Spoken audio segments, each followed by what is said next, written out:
Shalom dan selamat pagi saudaraku. Puji syukur kepada Tuhan, pagi ini kita semua dalam keadaan baik, sehat, penuh sukacita dan berkat Tuhan melimpah. Sebelum mendengarkan dan menerima firman Tuhan pagi ini, mari kita berdoa.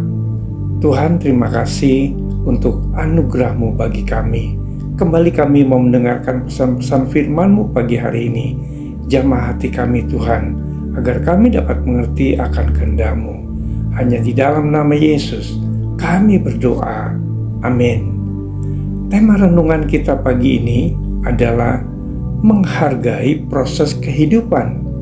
Firman Tuhan diambil dari Kejadian 29 ayat 15 sampai 19. Demikian firman Tuhan. Kemudian berkatalah Laban kepada Yakub, "Masakan karena engkau adalah sanak saudaraku, engkau bekerja padaku dengan cuma-cuma. Katakanlah kepadaku apa yang patut menjadi upahmu." Laban mempunyai dua anak perempuan, yang lebih tua namanya Lea dan yang lebih muda namanya Rahel. Lea tidak berseri matanya, tetapi Rahel itu elok sikapnya dan cantik parasnya. Yakub cinta kepada Rahel sebab ia berkata, "Aku mau bekerja padamu 7 tahun lamanya untuk mendapat Rahel, anakmu yang lebih muda itu." Sahut Laban, "Lebih baiklah ia kuberikan kepadamu daripada kepada orang lain, maka tinggallah padaku." Jadi bekerjalah Yakub 7 tahun lamanya untuk mendapat Rahel itu. Tetapi yang ke-7 tahun itu dianggap seperti beberapa hari saja karena cintanya kepada Rahel.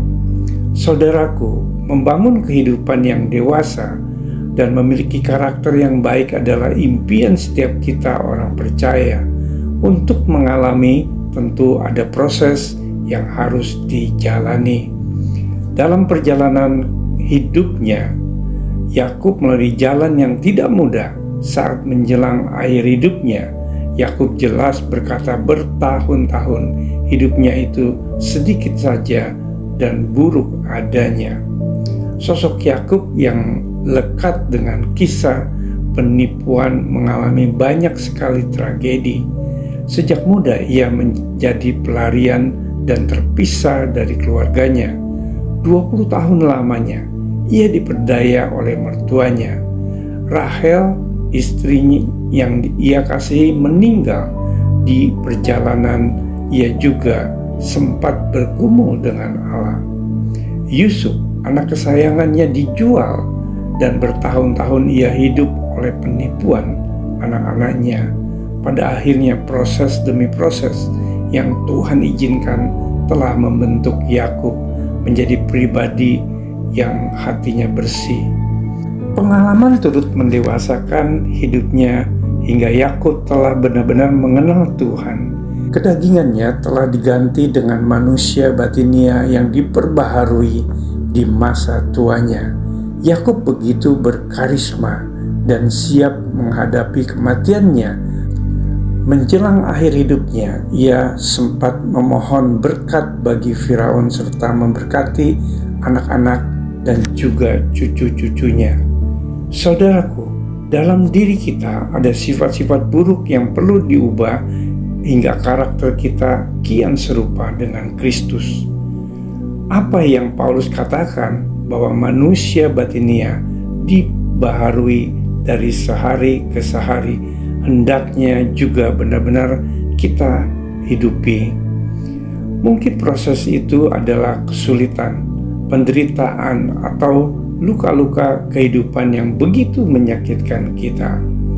Saudaraku, tetapi seperti firman Tuhan berkata kepada banyak orang, akan disucikan dan dimurnikan dan diuji, tetapi orang-orang fasik akan berlaku fasik.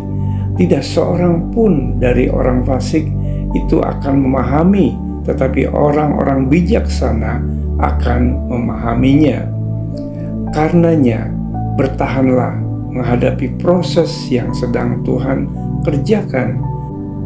Mari kita menjadi orang bijaksana yang memahami pembentukan Tuhan dalam memurnikan hidup kita.